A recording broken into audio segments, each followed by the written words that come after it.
Everyone wants a safe, warm place to live that they can call their home. Yet, in Cape Town alone, it is estimated that as many as 14,000 people may struggle with homelessness, with only 2,500 shelter beds available to accommodate them temporarily.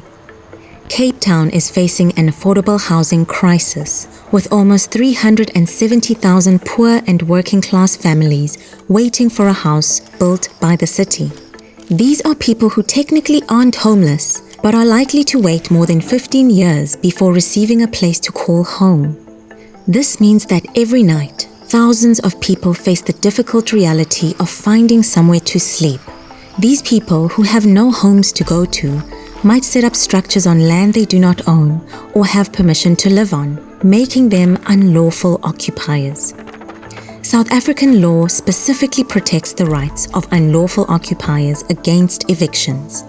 We all have a right to housing.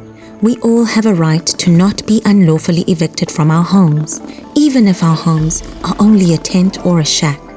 No one may be evicted from their home unless a court order allows them to be evicted, after a judge has decided that an eviction would be just and equitable. Judges must consider all our personal, economic, and social circumstances before deciding to order eviction.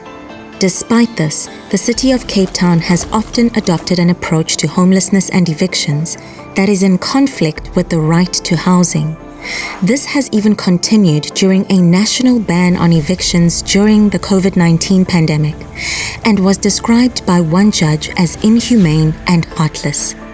Despite many important criticisms it has received from non-profit organizations, social movements, international housing experts, and poor and working-class communities, the city has passed a bylaw called the Unlawful Occupation Bylaw, which would further criminalize people living unlawfully on land.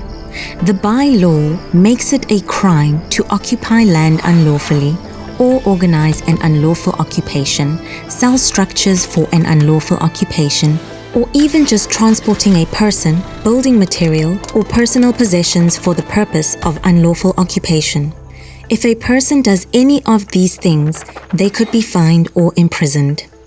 The bylaw is inconsistent with national laws governing evictions, the South African Constitution, and international laws like the International Covenant on Economic, Social, and Cultural Rights. The bylaw is also being challenged in court on the basis that it discriminates against homeless people and infringes their human rights. The International Commission of Jurists and Ndifunukwazi call on the city of Cape Town to do the following. 1.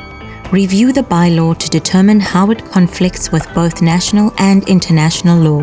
2.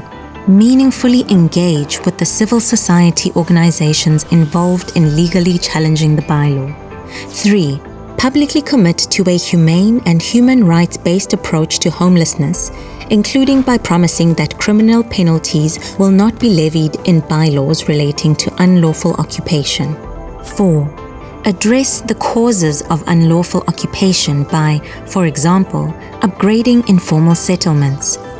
The city must find solutions which treat all people with the respect and care they deserve, and stop making laws which undermine basic human rights and the rule of law. #Home is the front line. #Housing, not handcuffs.